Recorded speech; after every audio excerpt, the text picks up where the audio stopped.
Samajwadi party पिछड़ा वर्ग प्रकोष्ठ के पूर्व अध्यक्ष आज हमारे साथ हैं और समाजवादी पार्टी के विचारों को जिले जिले में पहुंचाने के लिए अपना कार्यक्रम कर रहे हैं। आज हमारे साथ आपसे बात करेंगे चौधरी लौटन राम निषाद जी, जिनकी चर्चा जो है पूरे प्रदेश के साथ साथ देश के अन्य राज्यों में भी होती है। चौधरी लौटन राम जी, आपका हमारे चैनल में बहुत बहुत स्वागत है। आपको पार्टी ने पद से हटा दिया, इसके बाद भी काम कर रहे हैं जी। देखिए, जो समाजवादी होता है सामाजिक न्याय में विश्वास रखने वाला होता है, अंबेडकर और बीपी मंडल जी को मानने वाला होता है, उस पद की अभिलाषा उसके अंदर नहीं होती है।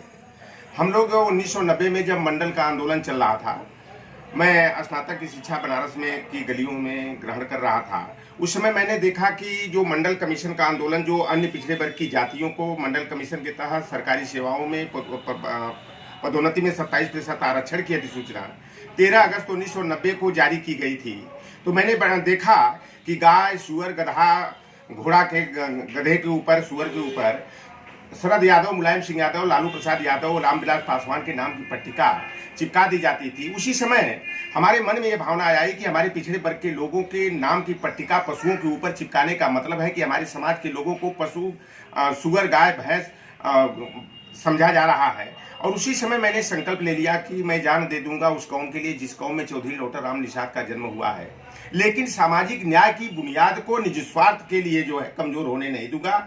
और मुझे सामाजिक न्याय के लिए अपने प्राणों की भी आहुति देना पड़े तो कोई गुरेज नहीं होगा।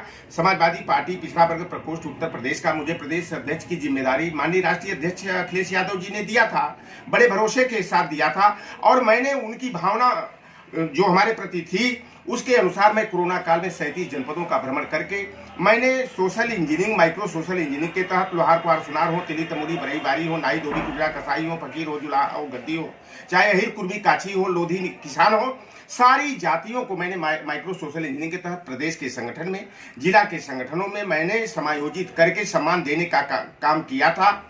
और आज भी मुझे पद से हटने के बाद मेरा उत्साह तो और बढ़ गया, क्योंकि पद से जब मैं हटा मुझे खुद नहीं मालूम था कि हमारी सामाजिक न्याय की जो विचारधारा है, मंडलवाद की जो विचारधारा है, बाबा साहेब भीमराव अंबेडकर के प्रति जो मेरी श्रद्धा और भावना है, उसको चाहने वाले कितने लोग हैं। तो जब हमारे पद से हटने के बाद जो मुझे स्वीकार्यता एक मिली, जो समर्थन मिला, तो मेरा उत्साह और बढ़ा। और मुझे यह एहसास हुआ कि पिछड़े, दलित, वंचित, उपेक्षित, अकलियत, पसमानदा समाज के मान सम्मान और अधिकार के लिए हमें और दुगने तुगने जोश खरोश के साथ जो है समाज को जोड़ने के लिए, जो भाजपा के छल कपट, झूठ फरेब, जुमलेबाजी की राजनीति में आकर के यादव बनाम गैर यादव, जाटव बनाम गैर जाटव, हिंदू और मुसलमान के नाम पर जो आरएसएस ने जो नफरत फैलाने की राजनीति किया था, वर्तमान में तो दहशत की भी राजनीति की जा रही है। इसी उद्देश्य से मैं माननीय राष्ट्रीय अध्यक्ष जी के निर्देशानुसार पुनः जो है कि फैजाबाद से ही मेरी शुरुआत हुई है। 32 दिनों का मेरा 12 जिलों का प्रवासी कार्यक्रम है कि जो हमारे गैर यादव अति पिछड़ी जातियां, निषाद मल्लाह हो, चाहे किसान राजभर चौहान हो, चाहे पासी विश्वकर्मा प्रजापति हो, चाहे हमारे जाटव समाज की जातियों के साथ साथ हमारे खटीक है, पासी है, बसपोर है, धरकार है, इन जातियों को जो है समाजवादी पार्टी के साथ लामबद्ध करके मिशन 2022 में समाजवादी पार्टी की पूर्ण बहुमत की सरकार बनाकर माननीय अखिलेश यादव जी के नेतृत्व में सरकार बनाने की हम लोगों की मंशा है। मैं उसी उद्देश्य से 2 दिनों तक फैजाबाद में प्रवास किया। आज मेरा दूसरा दिन जो है अंबेडकर नगर में प्रवास है। और मेरा यह संकल्प है, मुझे पद की कोई अभिलाषा नहीं है, बस एक लक्ष्य है, मिशन 2022 में माननीय अखिलेश यादव जी को मुख्यमंत्री बनाना। समाजवादी पार्टी 2014, 2017, 2019 का चुनाव लगातार हारती जा रही है। शिवपाल यादव जी ने 2 विधानसभा चुनाव से किनारा कस लिया, पारिवारिक झगड़ा हुआ, इस पर क्या कहेंगे? क्या वापस आएंगे शिवपाल जी? देखिए, 2014 का चुनाव हम हारे, या 17 का चुनाव हारे, या 19 का चुनाव जो हम हारे, मैं तीनों चुनाव पर थोड़ा साटली में डाल देना चाहूंगा कि जब 2014 का चुनाव चल रहा था तो नरेंद्र मोदी हो चाहे अमित शाह हो, ये जगह जगह ये कहते थे कि उत्तर प्रदेश में एक जाति विशेष की सरकार चल रही है, सारी योजनाओं का लाभ और सरकारी नौकरियों में हिस्सेदारी केवल यादव को, और जो बची खुची है वह आजम खां की बिरादरी को मिल रही है। हमारे गैर यादव जो अति पिछड़ी जातियां थी, निषाद हो, मल्लाह हो, केवट हो, बिंद हो, चाहे राजभर हो, चौहान हो, प्रजापति, विश्वकर्मा हो, काछी, कुशवाहा, मौर्य हो, लोधी हो, इन जातियों के बीच में यादव समाज के विरुद्ध जो है नफरत की भावना पैदा करने का काम किया। हमारी अखिलेश यादव जी की सरकार ने जो काम किया है बेमिसाल वो काम था, लेकिन गलती यहाँ हुई कि हम अपने लोगों को समझाने में असफल हो गए और भारतीय जनता पार्टी के लोगों ने हमारे लोगों को बहकाने में सफल हो गए। 2017 का चुनाव का जो घटनाक्रम हुआ, हम लोगों को बेहद उसका कष्ट है कि एक दुष्प्रचार मीडिया ट्रायल कराया गया 2014 में से शुरू हुआ और कंटिन्यू में चलता रहा कि 86 में 56 यादव एसडीएम हो गए। मैं आपके चैनल के माध्यम से यह जानना चाहता हूं, संघ और भारतीय जनता पार्टी के लोगों से पूछना चाहता हूं कि जब 1952 में लोक सेवा आयोग का गठन हुआ और 1952 से लेकर 2016 तक 86 पद जो है एसडीएम के विज्ञापित ही नहीं हुए, तो 86 में 56 यादव एसडीएम होने का औचित्य नहीं है। हमारे पिछड़े अति पिछड़े दलित वर्ग की यह विडंबना है कि कौवा तेरा कान लेकर के गया तो अपने कान को नहीं देखते हैं, पेड़ की डाल पर देखते हैं कि कौवा मेरा कान लेकर के कहाँ चला गया। भारतीय जनता पार्टी वालों ने मीडिया ट्रायल करा करके हमारे गैर यादव पिछड़ी जातियों में, दलित जातियों में जो है भ्रम पैदा करने का काम किया। जो यादव समाज हमारा नायक था और यादव समाज की देन है कि आज अति पिछड़ी दलित जातियां सम्मान से कुर्सी पर बैठ रही हैं, हिस्सेदारी पा रही है, सम्मान से जी रही है। तो सामंतों के सामने इन्हें जमीन पर भी बैठने का अधिकार नहीं था, आज कुर्सी पर बैठ रहे हैं, खटिया पर बैठ रहे हैं, तो यादव समाज की देन है। जैसा शिवपाल चाचा जी की बात है कि शिवपाल चाचा जी हमसे आप दूर दिखाई जरूर दे रहे हैं, वह लेकिन वह बिल्कुल हृदय के करीब हैं और हमारे राष्ट्रीय अध्यक्ष माननीय अखिलेश यादव जी को उन्होंने गोद में खिलाया है, अंगुली पकड़ करके चलना सिखाया है। तो अगले 2022 के चुनाव में चाचा जी का आशीर्वाद बिल्कुल हमारे राष्ट्रीय अध्यक्ष जी के साथ रहेगा। जो दूरी दिखाई दे रही है यह जल्द ही जो है कि यह दूरी कम होगी और चाचा और भतीजा एक साथ मिलकर के मिशन 2022 के चुनाव में भाजपा को हटाने के लिए, समाजवादी पार्टी की सरकार बनाने के लिए जो है जी जान से जुट करके काम करेंगे। ओम प्रकाश राजभर, असदुद्दीन ओवैसी, अनुप्रिया पटेल, ये 2022 में बड़े फैक्टर होंगे, ये कहां प्रभावित करेंगे? देखिए, ओम प्रकाश के चरित्र और चिंतन को मैं भली भांति जानता हूं। ओम प्रकाश राजभर हो चाहे हमारे निषाद पार्टी के हमारी ही बिरादरी का एक व्यक्ति डॉक्टर संजय निषाद हो, ये लोग हवा खड़ा करके अपने समाज को बरगला करके यादव समाज के खिलाफ बोल करके, जाटव समाज के खिलाफ बोल करके भीड़ जुटा करके या केवल सौदाबाजी का काम करते हैं। ओम प्रकाश राजभर को मैं भली भांति जानता हूं। जो लड़ाई हमारी मल्ला केवट बिन धीवर कहार गुड़िया तुराहा बाथम माझी रायकवार को, कुमार प्रजापति को, भर राजभर को अनुसूचित जाति में शामिल करने की लड़ाई हमारी 2002 से चल रही थी और हम लोगों के संरक्षक माननीय नेताजी ने 10 मार्च 2004 को 17 अति पिछड़ी जातियों को अनुसूचित जाति में शामिल करने का केंद्र सरकार के पास प्रत्यावेदन भेजा था। माननीय अखिलेश यादव जी ने भी जो है दो बार केंद्र सरकार को 16 फरवरी 2013 को, 22 फरवरी 2013 को केंद्र सरकार को प्रस्ताव भेजा, इथनोग्राफिकल सर्वे रिपोर्ट भेजा। लेकिन केंद्र की सरकारों ने, चाहे कांग्रेस हो भाजपा हो, दोनों चोर चोर मौसेरे भाई हैं, ये नहीं चाहते कि 17 अति पिछड़ी जातियों को सामाजिक न्याय मिले।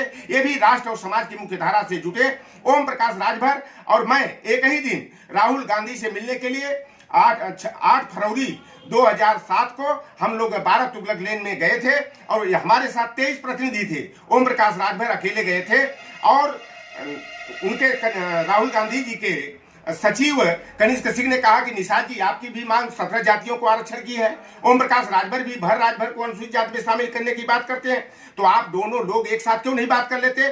तो हमने कहा कि ओम प्रकाश राजभर जो है राजनीतिक पार्टी चलाते हैं, चौधरी लौटर राम निषाद राजनीतिक पार्टी से दूर राष्ट्रीय निषाद संघ का सिपाही है। तो राजनीतिक दल वाले की अलग भावना होती है, अलग चाहत होती है, सामाजिक मंच वाले की अलग चाहत होती है। जब ओम प्रकाश राजभर गए, राहुल गांधी ने कहा कि बताइए राजभर जी हमारी आप क्या मदद करेंगे? तो वहां आरक्षण का मुद्दा गौण हो गया। ओम प्रकाश राजभर का कहना था, मैं डायरेक्ट वे में कहना चाहता हूं कि हमें 5 करोड़ रुपया चाहिए, 28 को टिकट चाहिए, प्रचार करे खादी के हेलीकॉप्टर चाहिए। और वहीं पर जब राहुल गांधी ने कहा था कि 1 करोड़ ओम प्रकाश राजभर जी मैं आपको दे सकता हूं, 7-8 जिले में आपकी बिरादरी पूर्वांचल में है और आपको जो है 7-8 टिकट में दे देंगे। हमारे सामने भी ये प्रश्न आया कि आप कैसे हमारी मदद करेंगे? हमने कहा मेरा संकल्प है कि जो हमारी सुनेगा हम उसकी सुनेंगे। जो निषाद मल्ला केवट बिंद धीवर कहार गुड़िया कुम्हार प्रजापति भर राजभर को अनुसूचित जाति का दर्जा देगा, अगर उस पार्टी के लिए अगर मुझे अपने जान भी देनी पड़ेगी तो मैं पीछे नहीं हटूंगा। तो ओम प्रकाश राजभर हो, ओवैसी की बात है। ओवैसी मैं अपने राष्ट्रीय अध्यक्ष जी से निवेदन करके, मैं सलाह करके मैं ओवैसी से गठबंधन करने के लिए, मेरा जो व्यक्तिगत मत है मैं करने के लिए तैयार हूं। लेकिन मैं जानता हूं कि ओवैसी की AIM पार्टी वह भाजपा की बी टीम है। हम गठबंधन भी करना चाहेंगे ईमानदारी से, तो ओवैसी हमसे गठबंधन नहीं करेगा, क्योंकि ओवैसी भाजपा के एजेंट के रूप में काम कर रहे हैं। वह सांप्रदायिक ताकतों को बढ़ावा देने का काम कर रहे हैं।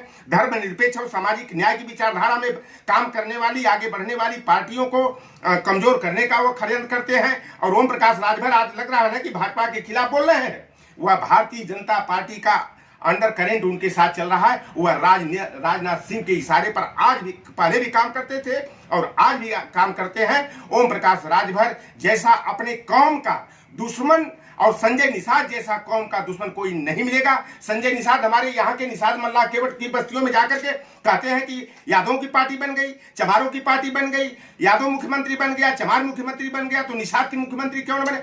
आप एक तरफ निषाद पार्टी बनाते हो, उत्तर प्रदेश में सरकार बनाने की आप बात करते हो, और एक तरफ अपने बेटे को हम लोगों ने गोरखपुर से जो है उपचुनाव में प्रवीण निषाद को जो है कि लोकसभा में भेजने का काम किया था, सम्मान देने का काम किया था, और वह व्यक्ति लोकसभा चुनाव में जो है अटैची के लालच में पड़ करके अपने बेटे को भारतीय जनता पार्टी से यहाँ का सांसद बनाने का काम किया। हमारे समाज के लोग इतने इनोसेंट हैं, इतने अनभिज्ञ हैं कि ये नहीं देखते कि जो व्यक्ति अपने घर और राजनीतिक पार्टी की बात करता है तो अपने बेटे को दूसरे दल में भेज करके एमपी बना करके अपना घर भरने का, अपना हित साधने का काम करता है। तो ये लोग छलिया है, मदारी है, अपने समाज के साथ गद्दारी करने वाले व्यक्ति है। इससे समाज को सावधान रहना चाहिए। 2019 में जो सपा बसपा का गठबंधन हुआ, क्या उससे पार्टी को नुकसान हुआ या कुछ लाभ हुआ? गठबंधन भी टूट गया, सपा को 5 सीटें मिली, बीएसपी 10 सीटों पर जीत गई। देखिए, जो 2019 में हमारे माननीय अध्यक्ष, राष्ट्रीय अध्यक्ष जी ने अपने हृदय को विशाल करते हुए बहुजन समाज पार्टी की राष्ट्रीय अध्यक्ष बहन सुश्री मायावती जी के सामने कहा था कि हमारा ये गठबंधन लंबे समय तक चलेगा, और जिन सीटों पर बहन जी उंगली रख देंगी वहां पर बसपा चुनाव लड़ेगा, और जो बचेगा वहां पर मैं चुनाव लड़ूंगा। लेकिन खेद का ये विषय है कि हम लोग जो 2019 का चुनाव, कोई कह दे कि हम वोट बैंक की ताकत कमजोर होने के कारण हार गए, हम वह चुनाव अति विश्वास में हार गए। हमारे लोगों ने कुछ गलत बयानी करना शुरू कर दिया था। हमारे बीच के छोटे नेता जो होते हैं कि 20% यादव, 20% मुसलमान, 25% दलित, हमें 3 वोट के अलावा चौथा वोट भी नहीं मिलेगा, तब भी हम जीतेंगे। केवल नामांकन करने की जरूरत है और सर्टिफिकेट लेकर के आने की जरूरत है। और इसी हमारी कमजोरी को जो हमारे कुछ भैया नेता चट्टी चौराहों पर, बाजारों में जो चर्चा करते थे, भारतीय जनता पार्टी के लोगों ने दुष्प्रचार करना शुरू कर दिया कि ये चमार, मुसलमान और रहीर के अलावा लोहार कुहार सोनार का हो, चाहे मल्लाह चवट काठी का हो, चाहे कुर्मी लोधी किसाने का हो, प्रजापति विश्वकर्मा का हो, चाहे खटिक पासी धोबी का हो, इनके वोट की तो कीमत नहीं समझ रहे हैं। और भाजपा के झांसे में आकर के यह जातियां एकजुट होकर भारतीय जनता पार्टी के साथ चली गई, और हमारा गठबंधन जो हम लोगों की अपेक्षा थी कि 65 से 70 सीट कम से कम जीतेंगे, हमें अति विश्वास में जो वांछित हमारा लक्ष्य था वह नहीं प्राप्त हो पाया। 2022 में क्या लग रहा है, समाजवादी पार्टी बीजेपी के मुकाबले कहां खड़ी है आज की तैयारी?